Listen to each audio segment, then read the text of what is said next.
In nature, flowering occurs in the fall, after the long hot days of summer. The long nights and short days of autumn signal the start of flowering. With LED grow lights, we mimic the seasons by changing the light cycle from 18 hours a day to 12 hours.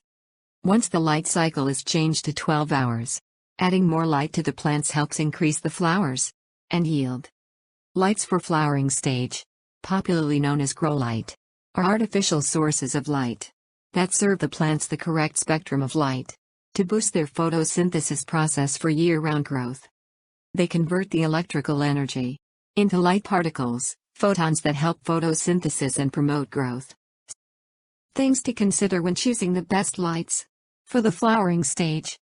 The grow lights are the artificially created light, which provide a broad spectrum of light, replicating the natural source of light, sunlight.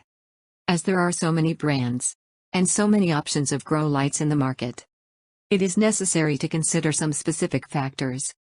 Let us discuss the necessary factors to consider when buying the grow lights for the flowering stage. 1. Type. Generally, there are 3 kinds of lights for the flowering stage. High-intensity discharge. HID. This light includes high-pressure sodium and metal halide. These are the most potent kinds of light on the market, and they use 2 tungsten electrodes to pass the electric current through a glass tube, which contains metal salts and gases. Compact fluorescent light. CFL.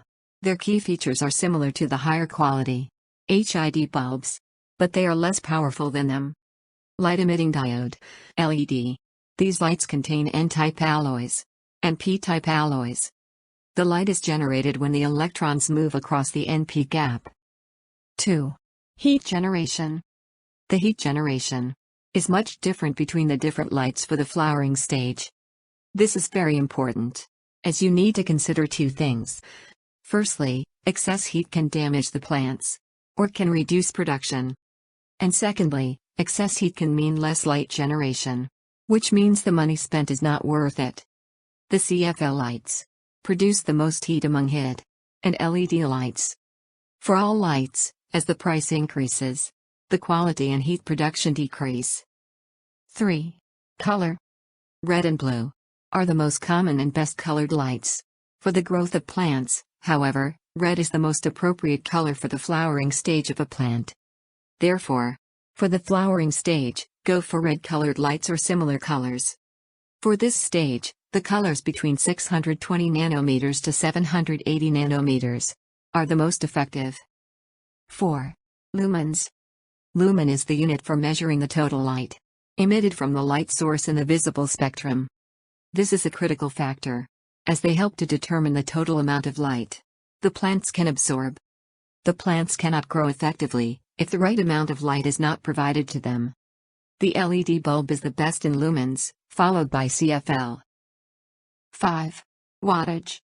Watts, or wattage, is the unit to show the rate of the electrical power used by the light. Companies often describe the watts as the power capacity of the light. But the light strength is not directly related to the function or wattage of the light. As higher wattage produces more heat, the light becomes less efficient. 6. Safety. Light safety is crucial, as the safety of the light is more than just eye protection. There are 2 things that you need to consider while looking for light safety. Firstly, you need to consider how fragile the light is. And secondly, what are the components used for the construction of the light? In both areas, LED bulbs are the clear winners. So, what are frequently asked questions about lights for flowering? 1. What are the grow lights? The grow lights are artificial lights, which stimulate the photosynthesis process in the plants and help them to grow all year round. They are available in several intensity options and color options, and can serve the needs of different kinds of plants. 2. What should be the distance between grow lights and the flowering plants? Different grow lights need different distances between the light source and the plants to function properly. During the flowering stage, there are 3 substages involved. For the maximum flowering stage, the hanging height should be around 43 inches, followed by the medium flowering stage, where the distance should be 32 inches. while in the smallest flowering stage, the height should be around 25 inches. 3. How long should the grow lights be on? Most flowering plants need light for around 12 to 16 hours of the day. Therefore, the light should be on for around the same period. You have to make sure that the light is evenly distributed on the leaves. If the plants do not get uniform exposure to the light, then the flower production will be different for different areas. 4. Are white LED lights good for the growth and flowering of plants? It is interesting to note that plants need the same wavelengths of light to grow, as in the visible spectrum of the human eye. White LEDs emit very specific peaks of light, and are capable of producing only 30% of the photosynthetically active range, or PAR, of light. 5. What type of light is best for indoor plants? As most indoor plants are smaller in size, even incandescent bulbs are sufficient for them. But, the best options for indoor plants are LED, high-pressure sodium HPS, metal halide MH, and fluorescent. We hope that these concepts are useful for your indoor flower cultivation projects, and hydroponics in general.